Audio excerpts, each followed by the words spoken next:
Post office GDS ग्रामीण डाकसेवक भरती 2026 तर पहा विद्यार्थी मित्रांनो 28,740 प्लस जागांसाठी पोस्ट ऑफिस जीडीएस ग्रामीण डाकसेवकची भरती निघत आहे आणि 31 जानेवारी 2026 पासून ऑनलाईन पद्धतीने फॉर्म भरणे चालू होते आणि 14 फेब्रुवारी 2026 हे फॉर्म भरणे शेवटची तारीख आहे आणि या संदर्भात जे विद्यार्थी मित्रांनो टेंटेटिव्ह डेट सुद्धा आलेला आहे लक्षात ठेवा। आणि त्याचबरोबर यामध्ये सिलेक्शन होण्याचे जास्त चान्स आहे। मी तुम्हाला असं कोण सांगू राहिलो या भरतीमध्ये कोणत्याही पेपरने कोणत्याही ग्राउंडने कोणत्याही मुलाखत नाही तर 10वीच्या पर्सेंटेजवर आपलं पोस्ट ऑफिस जीडीएस ग्रामीण डाकसेवक मध्ये सिलेक्शन होणार आहे आणि बीपीएम मध्ये तो पगार भेटणार आहे 12,000 ते 29,000 रुपये महिना भेटणार आहे। असिस्टंट ब्रँच पोस्ट मास्टर मध्ये तो पगार भेटणार आहे 10,000 ते 24,000 रुपये महिना भेटणार आहे। डाकसेवक मध्ये तो पगार भेटणार आहे 10,000 ते 24,000 रुपये भेटणार आहे।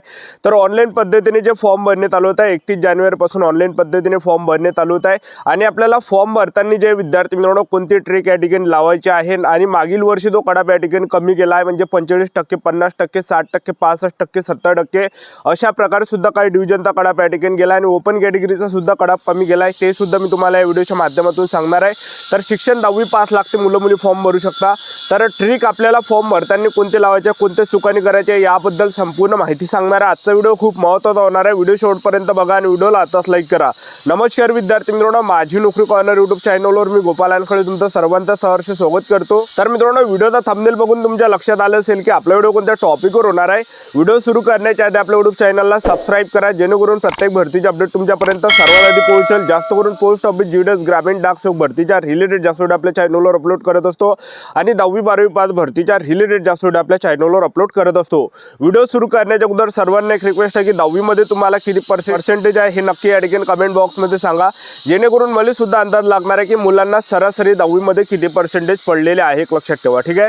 तर आता पोस्ट ऑफिस जीडीएस ग्रामीण डाकसेवकच्या ज्या जागा आहे 28,740 जागांसाठी ही भरती निघत आहे। 31 जानेवारी ते 14 फेब्रुवारी हे फॉर्म भरणे शेवटची तारीख आहे आणि या संदर्भात टेंटेटिव्ह डेटचं कॅलेंडर आलेला आहे आणि पहिला जो रिझल्ट लागणार आहे कट ऑफ जे लागणार आहे 28 फेब्रुवारीला पोस्ट ऑफिस जीडीएस ग्रामीण डाकसेवकची पहिली लिस्ट लागणार आहे आणि यामध्ये 6 लिस्ट लागते लक्षात ठेवा। ह्या 6 लिस्ट जे जून महिन्यापर्यंत लागणार आहे। जून महिन्यामध्ये आणखी नवीन जे पोस्ट ऑफिस जीडीएस ग्रामीण डाकसेवकची फेज 2 ची या ठिकाणी वॅकन्सी या ठिकाणी निघणार आहे। पहिले ही जी वॅकन्सी आहे म्हणजे वर्षातून 2 वेळा वॅकन्सी आता या ठिकाणी जीडीएस मध्ये या ठिकाणी होणार आहे लक्षात ठेवा, ठीक आहे। तर पोस्ट ऑफिस जीडीएस ग्रामीण डाकसेवक मध्ये जो वयोमर्यादा लागते 18 ते 40 वर्षापर्यंत वयोमर्यादा, एससी/एसटी कॅटेगरीसाठी 18 ते 45 वर्षापर्यंत, ओबीसी कॅटेगरीसाठी 18 ते 43 पर्यंत आणि ओपन कॅटेगरीसाठी 18 ते 40 वर्षापर्यंत। आणि फीचा जर आपण विचार केला जनरल ओबीसी डब्ल्यूएस कॅटेगरीसाठी 100 रुपये फी लागते आणि एससी/एसटी कॅटेगरीचे असाल तर 1 रुपया सुद्धा फी लागत नाही। महिला उमेदवार कोणत्या कॅटेगरीचे असाल एससी/एसटी ओबीसी डब्ल्यूएस एनटी विजय ओपन एसबीसी एसबीसी कोणती कॅटेगरी 1 रुपया सुद्धा फी लागणार नाही। आवर्जून आपल्याला फॉर्म भरायचा आहे। यामध्ये जर आपलं सिलेक्शन झालं तर काम कोणतं करावं लागणार आहे तर पहा ब्रँच पोस्ट मास्टर मध्ये जर आपलं सिलेक्शन झालं तर यामध्ये जे काम असणार आहे ऑनलाईन ऑफलाईन लेनदेनचं काम करावं लागणार आहे, डाक उत्पादन आणि सेवाचं वितरण करावं लागणार आहे, रेकॉर्ड हँडलिंग डिव्हाइस मोबाईलचं ध्यान ठेवावं लागणार आहे, हे काही काम करावं लागणार आहे आणि पगार सुद्धा 12,000 ते 29,000 रुपये महिना भेटणार आहे। त्याचबरोबर असिस्टंट ब्रँच पोस्ट मास्टर मध्ये जर सिलेक्शन झालं पगार 10,000 ते 24,000 रुपये महिना भेटणार आहे आणि तिकीट आणि स्टेशनरीची विक्री करावं लागणार आहे, डाक डिलिव्हरी करावं लागणार आहे, सरकारी योजनाचा घरी घरी जाऊन प्रचार प्रसार करावा लागणार आहे। त्याचबरोबर डाकसेवक मध्ये जर आपलं सिलेक्शन झालं तर स्टॅम्पची विक्री करावं लागणार आहे, डाक डिलिव्हरी करावं लागणार आहे, रेल्वे मेल सर्व्हिस ऑफिसचं छटाईचं काम करावं लागणार आहे, पगार 10,000 ते 24,000 रुपये महिना आपल्याला भेटणार आहे लक्षात ठेवा, ठीक आहे। तर हे काही काम आपल्याला यामध्ये करावं लागणार आहे।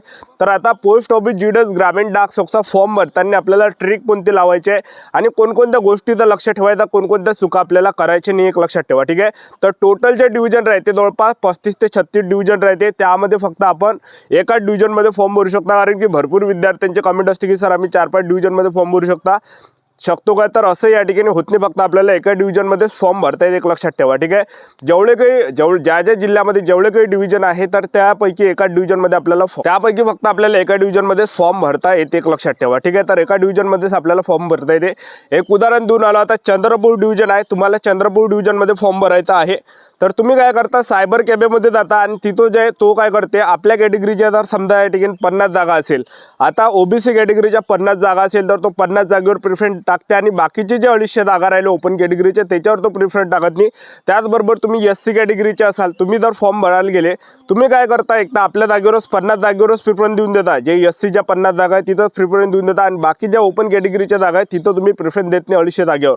त्यानंतर एसटी कॅटेगरीचे असला ते सुद्धा विद्यार्थी असेच करते, फक्त आपल्या जागेवर प्रिफरन्स देते। ज्या 50 जागा समजा आपल्या एसटी कॅटेगरीच्या आहे तर तिथं 50 जागेवर पहिले फॉर्म भरून घेते आणि बाकीचे जे ओपन कॅटेगरीच्या जागा आहे तर तिथं फॉर्म आपण टाकत नाही, एक लक्षात ठेवा. तर ह्या 250 जागा या ठिकाणी आपण सोडत नाही, टाकत नाही. आणि त्याचबरोबर EWS कॅटेगरीचं जर पाहिलं, EWS कॅटेगरीच्या समजून 50 जागा आहे आणि ओपन कॅटेगरीच्या समजून 250 जागा आहे. आपण फक्त EWS कॅटेगरीच्या 50 जागेवरच फॉर्म भरता. बाकीचे जे 250 जागा आहे हे ओपन कॅटेगरीच्या, तिथं तुम्ही प्रेफरन्स या ठिकाणी देत नाही. ह्या चूक आपल्याला या ठिकाणी करायची नाही. कारण की पहा विद्यार्थी मित्रांनो, ओपनची जी जागा आहे तर ते सर्वांसाठी राखीव आहे. म्हणजे ते जागा SC कॅटेगरीचा सुद्धा विद्यार्थी घेऊ शकतो, OBC कॅटेगरीचे सुद्धा विद्यार्थी घेऊ शकते, ST कॅटेगरीचा सुद्धा विद्यार्थी ते ओपन कॅटेगरीची जागा घेऊ शकते, EWS कॅटेगरीचा सुद्धा विद्यार्थी ओपन कॅटेगरीची जागा घेऊ शकते. आपल्या कॅटेगरीचे आणि ओपन जर तुम्ही जर समजा ओपन कॅटेगरीचे आहे तर तुम्ही ST कॅटेगरीची जागा घेऊ शकत नाही. कारण की ती जी जागा राहते ते राखीव राहते SC कॅटेगरीची. ठीक आहे. तुम्ही जर ओपन कॅटेगरीचे असाल तर तुम्ही ST कॅटेगरीच्या जागेवर फॉर्म भरू शकत ना. कारण की ST कॅटेगरीची जी जागा आहे ते राखीव राहते. आणि त्याचबरोबर OBC कॅटेगरीच्या जागेवर ओपन कॅटेगरीच्या विद्यार्थ्यांना फॉर्म भरता येत नाही. कारण की ती जी जागा राहते OBC कॅटेगरीसाठी राखीव राहते. EWS कॅटेगरीच्या जागेवर सुद्धा ओपन कॅटेगरीच्या विद्यार्थ्यांना फॉर्म भरता येत नाही. कारण की ती जी जागा EWS कॅटेगरीची ते जे विद्यार्थी मिळवणं राखीव राहते. तर ह्या काही जागा जे विद्यार्थी मिळवणं राखीव आहे, इथं कोणताही म्हणजे OBC कॅटेगरीचा विद्यार्थी SC कॅटेगरीची जागा घेऊ शकत नाही आणि SC कॅटेगरीचा विद्यार्थी OBC कॅटेगरीची जागा घेत नाही, एक लक्षात ठेवा. ठीक आहे. तर आपल्याला फॉर्म भरताना काय करायचं आहे, तर ओपन कॅटेगरीच्या जागेवर आपल्याला फॉर्म भरायचा. आता तुम्ही समजून द्या, एक उदाहरण देऊन, तुम्ही SC कॅटेगरीचे आहे, चंद्रपूर डिव्हिजनमध्ये 300 जागा आहे, 300 जागा आहे, 50 जागा SC कॅटेगरीच्या आहे.